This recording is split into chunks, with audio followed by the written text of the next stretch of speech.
are here with one of my favorite artists in the city. She is a combination of powerhouse and precision. Her music will have you feel like you were transported back to the 90s. Her pen is amazing. It's this phenomenal combination of storytelling and vulnerability. The first time I heard her, I was literally stopped in my tracks. I was like, who is singing Jasmine? And then I was like, no. Who is singing Jasmine? It was absolutely phenomenal. Help me in welcoming to the podcast, the one, the only Angel Concepcion. Ooh, thank you for having me. Of course. Thank you for your kind words. You just heard me yell a whole bunch of adjectives Yes. To describe you, but how do you describe yourself? I would use also soulful. Mm-hmm. I love the riffs and runs. I take so much inspiration from Philly's native Jasmine Sullivan, so thank you for that. I love harmonies, storytelling through vulnerability, heartbreak, my relationship with myself. Mm-hmm. Writing is so important to me. And yeah, I would use all those words. So you did that really well. Thank you. So you said you love the riffs and the runs. Mm-hmm. You love the, which is clear. Like, I think I've heard you say multiple times, you're a marathoner. Out here. I love a marathon. Really powerful voice. I think beyond the music, how would you describe yourself? I would say I'm a very empathetic, caring person. I'm a little bit unserious. I love to make the podcast, then? Yeah. I definitely try and make light out of every situation and cope with humor and all sorts of different aspects of life. But yeah, I would say caring, empathetic, funny, and yeah. Okay. Now, in one of our first conversations, we talked about how important your cultural identity is. Can you talk a little bit more about that? Yes. So I am Filipina-American. My parents immigrated from the Philippines about 25 years ago. And I was born here, but my sister was born in the Philippines, and I'm like the first one born in the U.S. I grew up in a predominantly white neighborhood, and that was definitely difficult. I was the only Asian person in my school, or really only like brown person. So naturally, a lot of my things culturally like surprised my peers. And I definitely had to minimize myself and hide like my favorite parts of myself to, accustom to these people. And it was hard. It was really hard because I love my culture so much. I grew up with 3 of my grandparents. So at home, I would only speak Tagalog, which is the language of the Philippines. And then like whenever my friends heard me speak in Tagalog to my grandparents, they would like make fun of me. They would make fun of the meals that I had. And now like I see them posting, like eating at a Filipino restaurant. I'm like, y'all hated it when I brought it. Yeah, y'all fake. But yeah, it was little things like that. Like you don't really understand how much it affects you. But I am a Temple University alumni. And once I went to Temple, I just saw so much diversity. And I joined the Filipino club and found my people. And I met so many people who just understood and had the same kind of upbringing. And now I really hold the culture, and I'm so proud to be Filipino. And that's definitely like a big part of my artist journey and who I am. One of the things I've noticed in every time that you speak and you introduce yourself, so I've seen you on sofa sessions. I've seen you on futon sessions, a lot of sessions. A lot of sessions. I've seen you on Spit Cam University. You always lead with being a Filipino artist. What was that process of leaning more into that like with you? What were both the really good parts, and then what were some of the challenging things of stepping into yourself? Yeah, it was never a question for me to introduce myself as a Filipino artist, just because our community is so small and so strong. Like I've met Filipino artists from like all around New York, California. We all know each other. We're all related to somebody, and like it's just so great to be able to represent that, because a huge part of our culture is singing. And I'm again just really proud. And then like the downsides to it, I well, not downsides, because there's no downsides. Yeah, right. I was but more of challenges, because obviously we live in the United States. Yes. And it doesn't have to be challenges. Are there challenges to it? I'm really happy to say right now I haven't faced any challenges. Let's go. Yeah, as like marketing or saying that I'm a Filipino artist, it's definitely put me what's it called? put me in communities and made me connect with a lot more people, actually. Yeah. It helped me network, basically. So, yeah. Every once in a while, the United States surprises me. All the time. Yeah. Most of the time in the wrong ways, but this Yes. was one of the good ways. Yeah. So I do want to transition a little bit and talk about your childhood. What are some of your earliest memories of music? Some of my earliest memories, I have this video of me in my like family home, like the computer room, and I'm standing on top of a desk.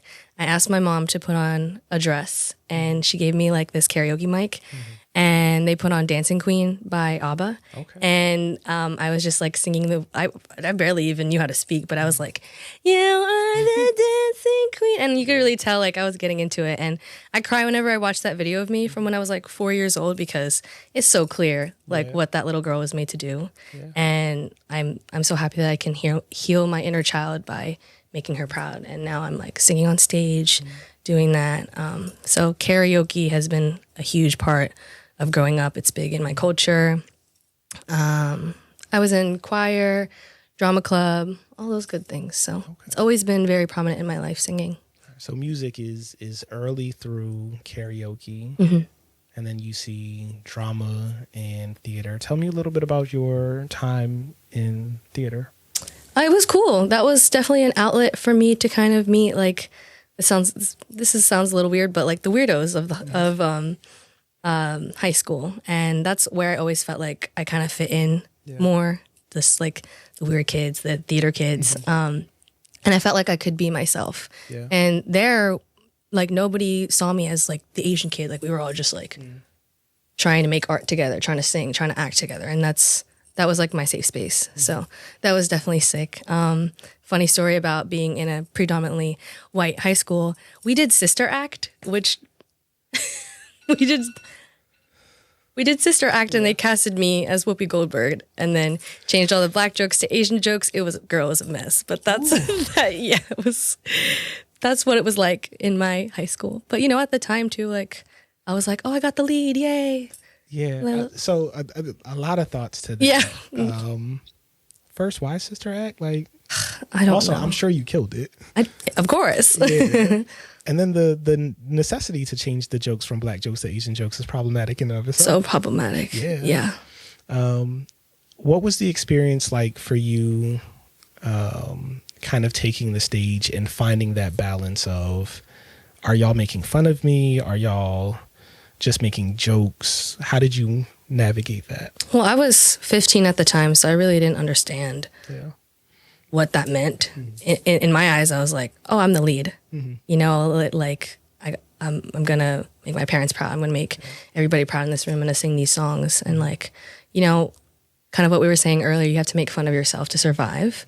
So in a way, I was like happy that everybody could laugh at those jokes. But at the same time, it was like I was kind of like the butt of the jokes, even if I was the lead and I got the songs. So that's definitely weird.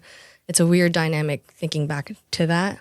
Yeah. But it kind of just goes to show like what I had to experience in high school. Yeah, it's like it sounds like it's almost a bittersweet memory in that you got the lead. There's an acknowledgement of your talent there, and also not necessarily an acceptance of you. Exactly. So I'm glad that you navigated it well. Yeah. You are probably even more kind of in tuned as a performer, as a person. So let's talk about karaoke. I heard a rumor that your aunties would slip $20 bills. Yes, they would. Okay. I would make a lot of money. Are they still slipping $20? Oh, no. So good they said no, because I was about to.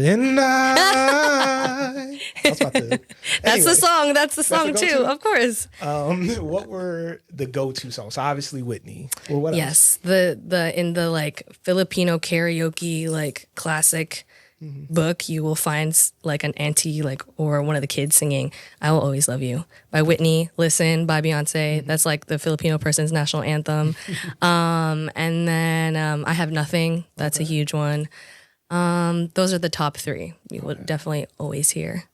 It sounds both fun and also very dramatic. So dramatic. They love the dramatics. They love the high notes. Yeah. Nothing if I don't have you. Yeah. Yes.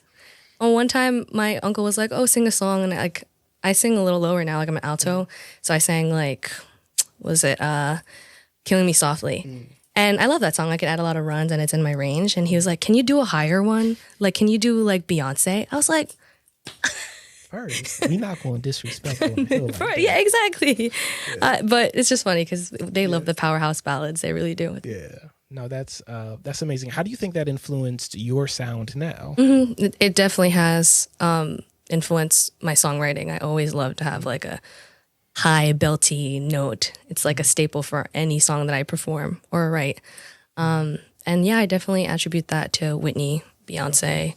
And I love having that because to me, that was always like the moment where I can see like my titos and titas, like my aunts and uncles, like be like, like they get their $20 bills out, they're getting it ready. And so yeah, I think that's kind of like what I envision in the back of my mind when I write songs subconsciously. Also, it just hit me 20s. Yeah, right? For a little kid, that's a lot. Yeah. I would be a singer right now, too. Yes. Auntie, why ain't you give me 20s? I don't know if I got 20s for my birthday. I had a lot of Barbie dolls. Like, I was spending it on all those dolls. Yes. Yeah. So I want to kind of explore a little bit. How do you think that helped you, or do you think that helps you build confidence as an artist? You're asking what helps me build confidence? How do you think those early experiences of aunts and uncles, parents, grandparents being around as you're singing helped you develop your confidence? Oh, yeah. I think seeing the demand for like the aunts and uncles like asking us to sing gave me a sense of confidence. Yeah. I was actually really shy as a little kid, and it took me like a second to even like want to sing. Like I knew I wanted to sing, but I was like, I'm so scared to do it in front of people, which is crazy because like that's what I do now. But I definitely channel some of that confidence from that time of my life, and just like seeing them get so hyped up. Like anytime I perform now, I'm like reminded of those times. And those are like some of the happiest times I have with my cousins and just being around family. Yeah. And eating a lot. Yes. Good food. Family and food are like two of the most important things in terms of helping us feel that sense of community, that sense of connection. It sounds like this was like an early training ground for you. Yeah. So where some people have the church, some people have theater. It sounds like you had this and theater. You had family gatherings and karaoke. When did you know that it was more than kind of this fun thing that we're doing and that you had a special talent for it? I actually didn't really realize that until like later on in life. Like as a kid, I thought I was just like every other cousin who liked to sing, you know? But it wasn't until like college when I was in a cappella group at Temple, and I would get like a solo, and I was like, wait, people responded to this really well. Like maybe I should do something with this.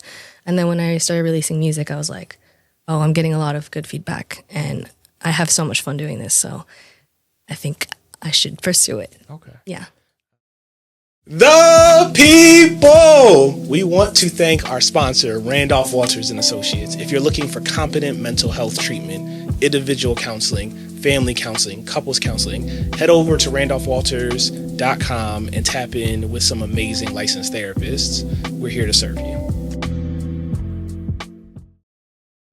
So prior to that, because it sometimes it blows my mind that like artists of your caliber have day jobs. So you're a pharmacy tech? Yes, I'm a pharmacy technician. Prior to that moment where you realized, oh, I could do this, what was the life plan? I went to college for health professions. So it was like health science, very broad major to do something and like become a physician assistant or something. That was always my plan. My sister, I work with my sister actually. She's the pharmacist. Okay. And we work together 40 hours a week. And y'all got a good relationship? We butt heads, of course, but that's my girl. Like, okay, yes. Good. But yeah, so she was always like science driven and very like good in school. I wasn't the best in school. I did a lot of extracurriculars and that's what I excelled at. Very social kid. But after I graduated, that's when I started releasing music, and I was as a pharmacy technician. And I finally had time to really focus on writing versus like homework and assignments and clocking in hours at the library. And once I really channeled my focus on what mattered to me, that's when that switch in my head was like, oh, it's time to take this serious, and like you have a future in this. And it shifted from like being in the healthcare field or like going to school, like grad school for it, to the only plan now is to pursue music. Yeah, that's phenomenal. I think a lot of times I think it sounds like you're betting on yourself. A lot of times we take the safe route. I know I can pay my bills if I do this. My first time seeing you with a full band was at Johnny Brenda's, and you started your set off like, hey, I'm supposed to be at work right now. Yeah. Yes, I did. And like sometimes people make that joke and I'm like, and I was like, I think Angel's supposed to be at work right now. Oh no, I called out sick that day. But I had somebody come in for me, okay? I always make sure. It was worth it. Yes. It was a great show. How do you balance the two? So obviously, capitalism, we got to pay our bills. And you have a pretty packed schedule. You have a show right after this. Yes, I do. You were in LA a couple weeks ago. You have a show this coming Wednesday. Obviously, you're going to be on the County Jawn. Make sure you're all there July 12th. Yes, July 12th. How do you balance the two? I love to pack my schedule with things and then complain that I have no downtime. The Broad Street run, the 10-mile run that they do. I have a So Far show the day before. Okay. And so it's just an example of how I like to. Wait, are you doing the Broad Street run as well? Yeah. Okay. You said you know the Broad. I'm like, yeah, I know the Broad Street run. I'm doing that. Oh, I'm doing that right out like. And then have a show. Okay. But yeah, I work 5 days a week, sometimes 6, 7, depends on if there's shifts available. And then I do the gigs on the weekends, or if I have enough sick time or PTO, I'll do it. I do a show on like Fridays, but my schedule's so weird. It's like 3 to 11. So, I really don't have time to do to like sleep. Yeah, that's your whole day, literally right there. So I can't do a gig if I have work the same day.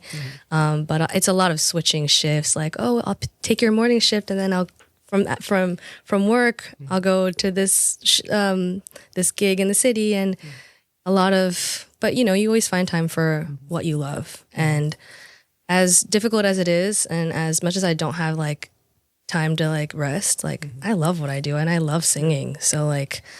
It doesn't feel like it's draining me. That's the times that it fulfills me. Work is what drains me. Yeah. But I am very grateful to work with some great people. Like I work with my sister, so it really feels like family to me. And it's a sense of fulfillment as well. Like I'm doing something important and helping people in the hospital and building a relationship with nurses, doctors, So yeah. One of the things that is clear as we talk is that you operate with a sense of gratitude. So even in talking about the difficulty in managing it, there's also this grace that you're carrying right now.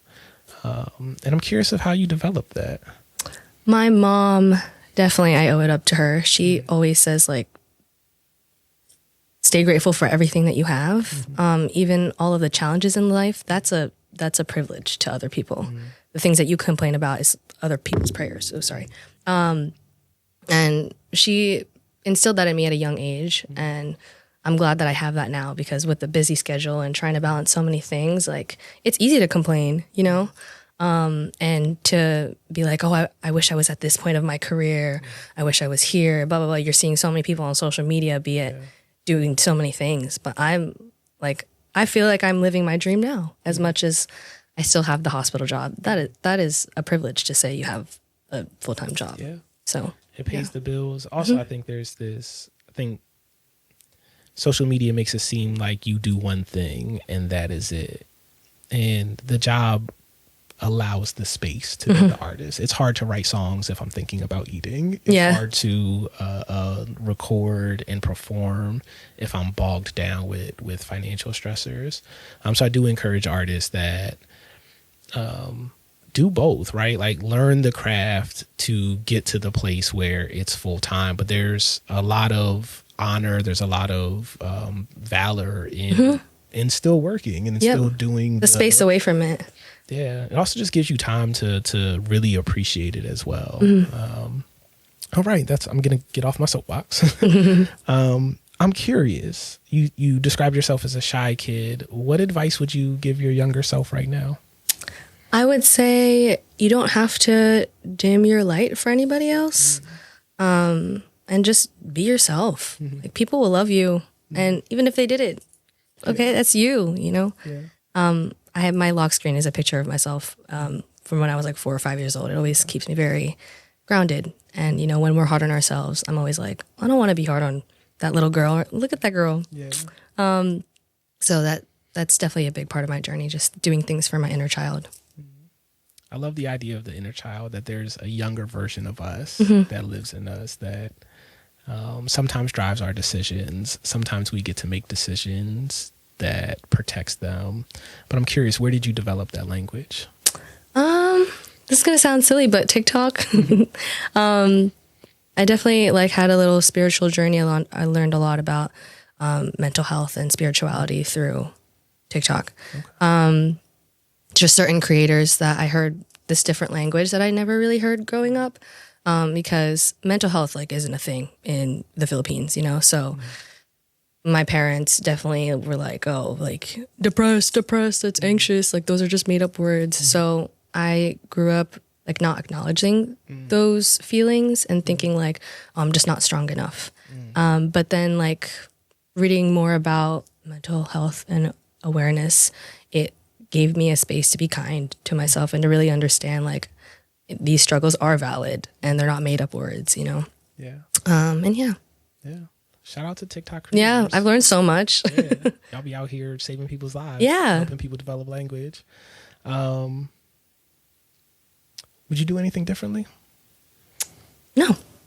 I like that answer. Yeah, I believe everything happened for a reason, and I'm exactly where I am because of all the ups and downs. Okay. That's awesome. I want to transition and talk about your music. Like I said, I did a deep dive. And there's this song. First, there are all of these songs. Yeah, there's so much more too coming. Yes.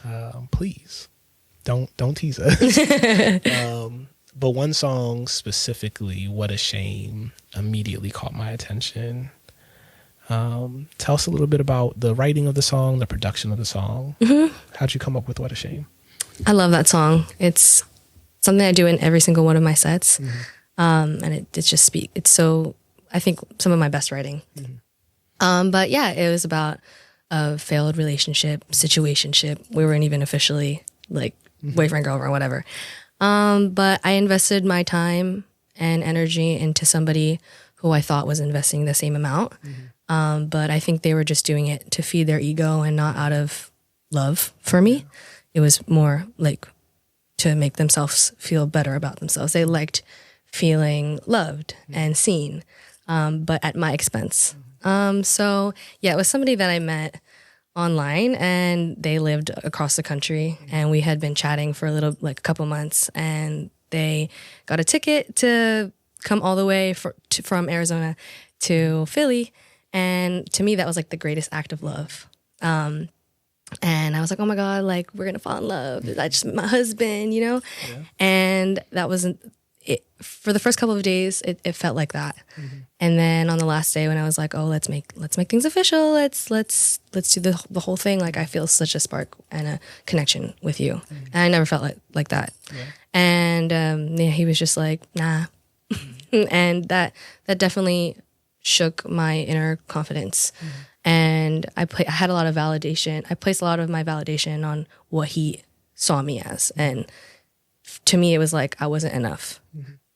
So yeah, what a shame that I put all this energy into you, and I couldn't get it back, because there's so much great things about me, and I couldn't even see that because of how somebody else made me feel.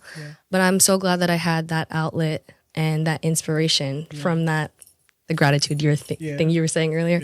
I'm grateful I had that experience because I wrote that song. And yeah. How long between that situation and you writing the song? It had been like a year. I had already found like my current partner, who makes me so happy. I always say, can you break my heart so I can have something to write about? I'm running out of things to write about because I'm always used to writing about heartbreak. But yeah, I just kind of like channeled that experience again, like read some old journals and was like, how did I feel about in this moment? And I started writing about it again. And it could be hard to do that, to revisit sad memories. But made a banger. So absolutely. Also, are there other journal entries that you could go? So, because your current partner, we're actually hoping that he doesn't break your heart. Yes, no. Jawn says, don't break it. Yeah, please don't. But are there other journal entries? Because we want more great songs like that. Yes, there's so many. Now, I heard an interesting story about how you recorded it. That wasn't the song that you planned on recording that day. That wasn't. Yeah, that wasn't. I do a deep dive. Oh my gosh. Wow. I forgot. There was another single that I haven't released yet. It's called Receipts. It was about a friendship breakup that I had. But I was starting to heal from that. And then it felt weird to like revisit that song. And I found my producer sent me a beat, and that was the one to What a Shame. And I was like, it just came out of me. Like the melody just came out of me. It was so authentic. Like it was almost like, a freestyle, and I just like wrote on top of it, add harmonies, layers, and all that stuff. But I think those are the best experiences. Like when you go into the studio and you plan to do something, or you come in, plan to do something else, and then come out with something different. Because those are the ones that are like spontaneous and authentic. Those are the ones that, because you're feeling it at that moment. So you could have recorded Receipts, and we hope that you do record it. But something about in that moment feeling What a Shame and putting it down, and it comes through. Like when I first heard it, it felt like I was in 1998 on a summer day feeling heartbreak. Your storytelling is amazing in it. You start off talking about just waiting, and you're looking pretty, and you're never going to do that for somebody again. And I was like, I'm sorry that your heart is broken, but more, please. Give me more. Thank you. So it's a phenomenal song. Stream What a Shame by ANGELCONCEPCION. Yes. On all streaming platforms. All streaming platforms. Also, she has a phenomenal video on YouTube. Watch that. Yes. That was recorded by my friend Tosh Thompson. So it was great. Yes. We'll also put it in the description of this video. Now, my favorite ANGELCONCEPCION song is not on streaming services. No, it is not. And I'm slightly frustrated. I was kind of scared to release that, period. So really? Like hearing people like good feedback about that is really nice. So I'm on Instagram one day, and I see this school-like setup, and I don't have the sound on because I'm at work and I'm not supposed to be on my phone. And I see it looks like you're rapping, and I'm like, what song does Angel have where this is? So I'm like, all right, well, I'm gonna get back to it. So I watch the clip, and then I go on YouTube, and the song is called Mercy. Do you mind if I read some of the lyrics? Sure, yes. Let me get my notes together. Morning rituals got me looking in the mirror, stuck to my comforter. I feel like a prisoner. Why you always letting them pretty girls stare? My insecurities appeared out of nowhere. The pen, thank you, is amazing. But tell us a little bit about the lyrics. Yeah, so Mercy is about a time where, like, I was just the lowest confidence. I did not like what I saw in the mirror. I didn't feel like I was doing much with my life. Like, that's why I say, like, stuck to my comforter. I was just in bed, like, watching RuPaul's Drag Race, like, just, like, on repeat, like, to avoid all of this negative self-talk in my head. And there was a lot during this. This is, like, about a year and a half ago. I wasn't doing anything good for my body. I was not eating right. I put on a lot of weight as well, and just through bad eating habits. Obviously, when you don't eat good, you're not going to feel good, you know? And bad relationship with food, with myself, just whole nine yards. Yeah.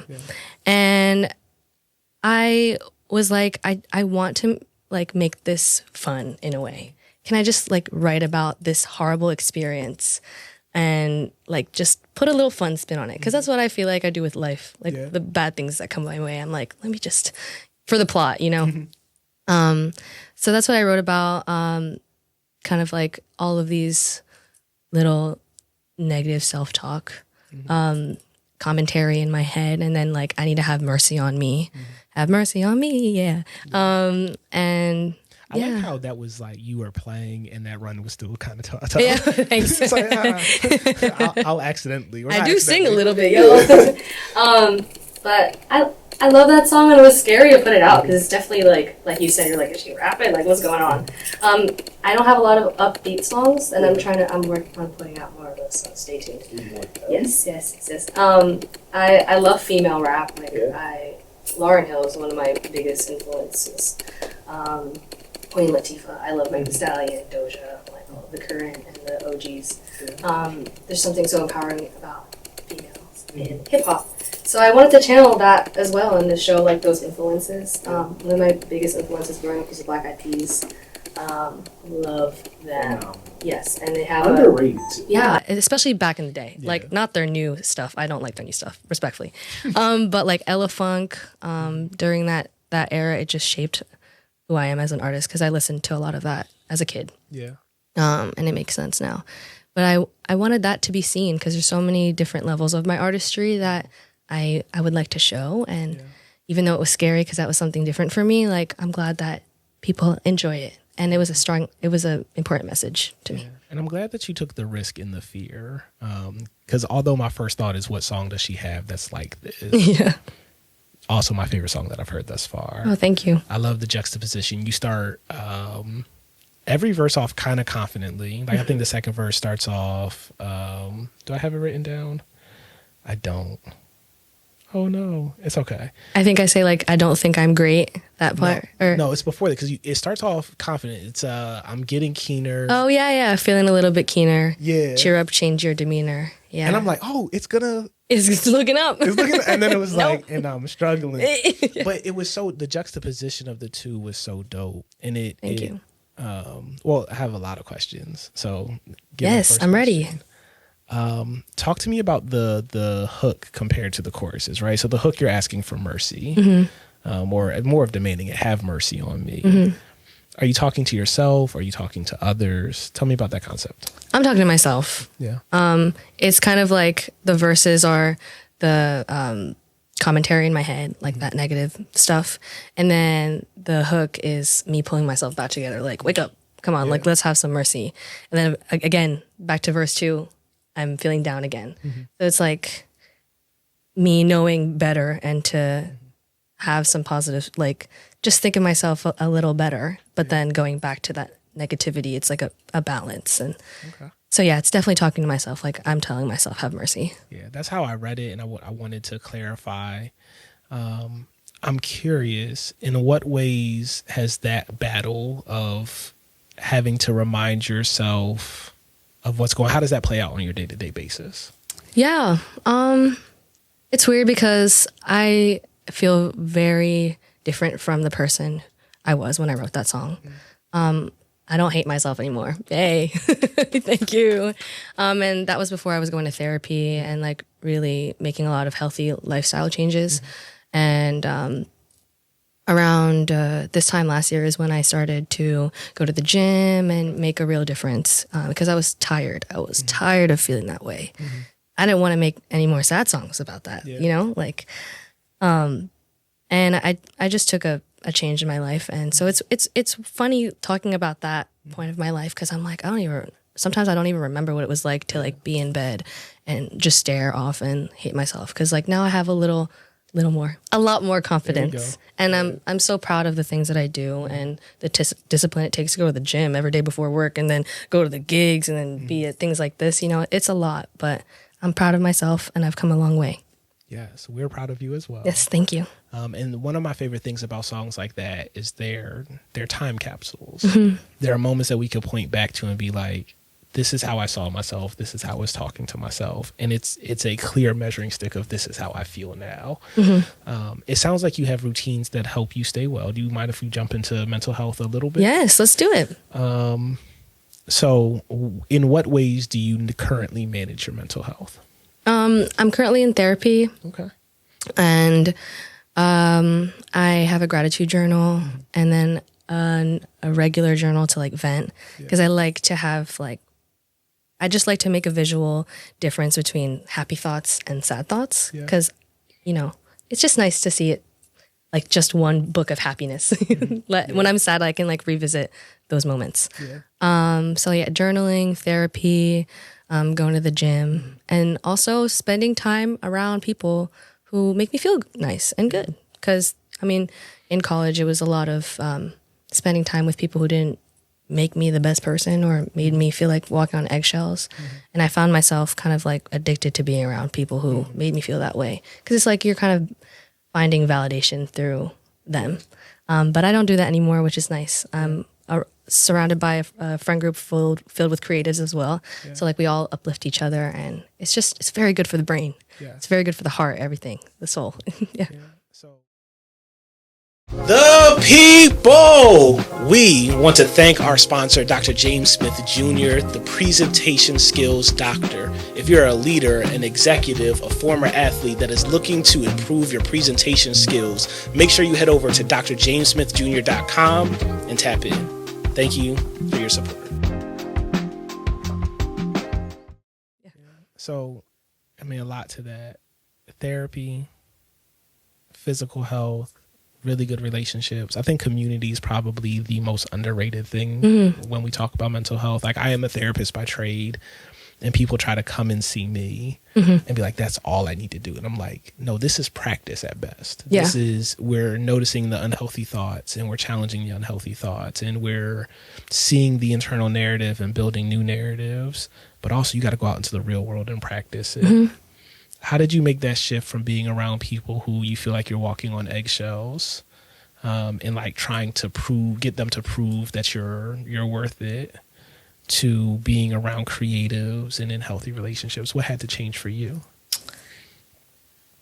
I think being aware of it was a huge step, because back then I wasn't aware. You know, I was just like, why do I find myself around people I always have to prove myself to? And they're just my friends, you know? It's not like I'm looking up like on a pedestal. Like we're all in the same playing field, you know? We're all students here at we're all students. School, right? Yes, yeah. And when I had some of those same tendencies come up, like I could hear in the back of my head, like, this is not the life you want anymore. This is not, you're not the same person anymore. You've grown, you've done the work, you went to therapy, and now you can make changes. So that like level of awareness and like observing your thoughts is definitely what helped me to choose better people in my life. Yeah. Yeah, I think it's very important both to have that level of awareness, but you use the term to observe them and observe without judgment. Hey, this is something that I'm doing. Yes. And I want to do something different now. I want to do something healthier now. We are coming to the end. You know, one thing I realized I didn't ask you that I want to know, and I'm sure the people want to know, who are your biggest musical influences? Jasmine Sullivan. This might come as a surprise to you. Jasmine Sullivan, Yeba. I absolutely love Yeba. Her choices, her stylistic choices, like the placement. She's just completely mastered her voice, and that is incredible to me. And then, of course, I like my R&B/pop, like Summer Walker, Ariana Grande. I think out of all the artists in the world, I know Ariana Grande's discography the best. Okay. Because her and I share a birthday as well, so I feel like very connected to her. And Tori Kelly is a huge one. She's the reason why I play guitar. I saw one of her covers when I was in 6th grade, and I was like, Mom, sign me up for guitar lessons, please. You remember the cover? It was PYT, by Michael, and she covered it. Did you just have a reaction to that?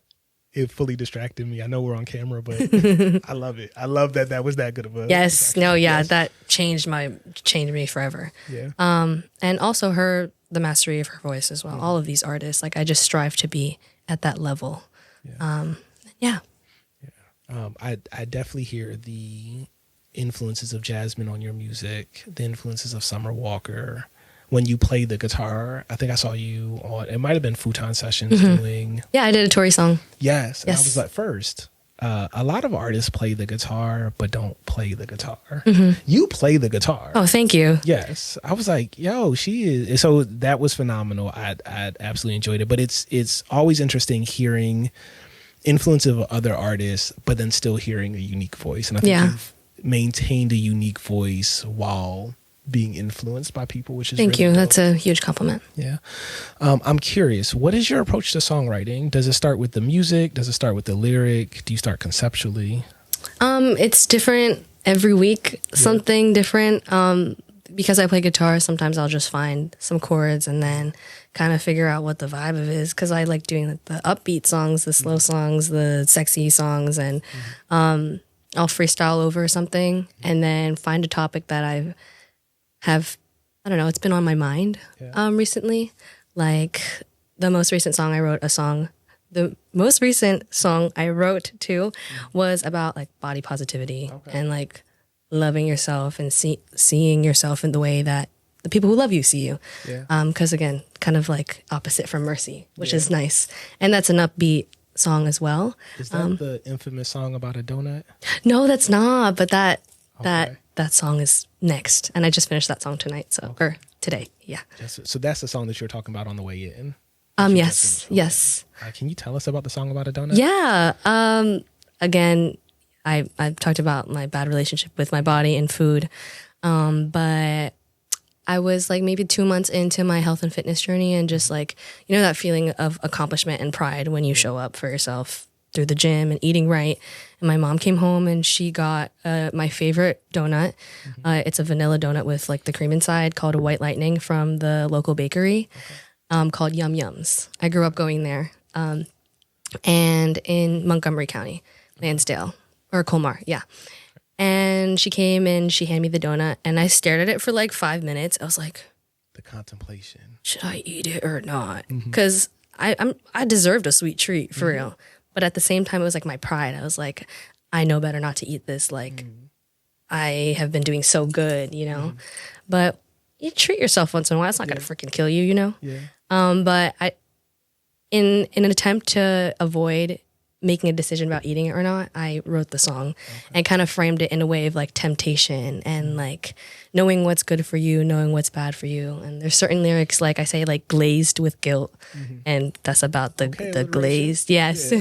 And then like at the end, I literally just go like Boston cream, little bit of jelly. Because I just like threw the creative writing out the window and just name dropped the donuts. But yeah, it was cool because I never wrote. I was challenging myself in my songwriting at the time. I wanted to be more creative and descriptive. So I thought that was like the perfect opportunity. And then after all that songwriting and writing, I ended up eating the donut anyway. And it felt good. As you should. And it felt good, yes. Yeah. So it can start with a concept. It can start with a lyric. It can start with finding chords on the keys. Am I correct that you have an in-house producer, Lukey? Yes. Shout out to him. One of my closest friends, older brother, talented, my bass player, also an artist himself, incredible, tens. Yeah. Talk to me about that relationship and how that has helped shape your sound. Yeah, I owe a lot of my journey to him. And again, I look up to him like as an older brother, and he's like accepted me into his like friend group and his life, not just musically, but you know, personal life, and that's been awesome. I known him for like 4 years before we started making music together. He was like doing for those 4 years in school, studying, doing nothing. But like I always knew he was very successful in music. He was kind of like popular around campus, you know. He had a lot of streams, and he was like, "We should work together one day." And I was like, "I don't know if I'll ever put music out. That's so scary." And he would bug me a couple of times, like, "Come on, Angel, let's hop in the studio." And I was like, "Nah," for years. And then I don't know what it was. I think he hit me up. He was like, "Angel, let's do it." It was my senior year of college. And I went to his house and we made my first single called Like I Was. And the rest is history. I just had so much fun. Like we would be in the studio for hours and it felt like 30 minutes. And our dynamic is incredible. Like we can just like feed off of each other, these ideas, and our humor is the same too. So it feels like such a safe space. And he's so good at hyping people up. Anybody who's worked with him would know how true that is. And it's just the relationship you have with your producer makes a huge difference. And he's the best. It sounds like he gets the best out of you. Yeah. Also, shout out to a producer who's like, "No, you're getting in the studio with me." Yeah. He was very persistent about it. And I'm glad he was, because if not, I'd be in PA school or something. And while that would have been an option, we're happy to see the path that you're on. Yes, me too. Shout out to Lukey. Thank you for pushing this artist into the studio. Also, y'all have a dope single together called Mango Butter. Yeah, Mango Nectar. Mango Nectar. Yes. Both like Real smooth, hella sexy song. Thank you. Yeah, great song. Yeah, y'all. I love food. I love writing about food. If you can't tell. I didn't make the connection, but yeah. Yeah, mangoes. Yeah. All right, we're going to move to what's called the lightning round. So I'm going to ask you a series of questions. First thing to come to mind. Okay. I might make fun of you. That's okay. Please do. If it takes too long, if you give like 4 things, I'm going to make a comment about it. Okay. Just letting you know. All right, ready? Mm-hmm. Biggest inspiration? Tori Kelly. That was quick. If you could share the stage with one person, dead or alive, who would it be? I would say Tori Kelly. Okay. All right, Tori. Tori, come on, girl. Listen. If so, you have Lukey, so we're not trying to replace Lukey. But if you could get any producer to produce just one project for you, who would it be? Ooh, Pharrell. Pharrell. Yeah. Pharrell. Let's go. Yes. Favorite cover to perform? Closer by Neo. That one was so fun for me. Okay. Yeah. I've seen you do that both on camera and live. Yeah. And it's great both times. Thank you. Your favorite song of yours to perform? What a shame. What a shame. All right. You can only do one thing. Either you can songwrite or you could perform. Which do you choose? That's evil. Songwrite or perform? That is so hard. I think I'm leaning towards perform more. Okay. Because I just love the stage presence and the idea of doing something for the people. Yeah. All right. I love that answer. I love the spotlight. I'm not gonna lie. Yeah. No, and you deserve it. Yeah. Thank you. You command the stage very well. Last question. I got to set up the scene. It's July 12th. The people are in the audience. Mm-hmm. The lights are shining, and you are wrapping up your last song. What's the one word you want the people to say? 8. The people. You heard it from Angel Concepcion herself. First, she's gonna kill this performance. Second, make sure you stream all of her music. Third, be there July 12th, Ardmore Music Hall. Doors open at 6. Show starts at 7. We have a phenomenal lineup. It's Angel Concepcion. It is Luis Marrero. It's Lucas Wolf. And if y'all talk nice to me, I might get on the mic as well. We look forward to seeing y'all.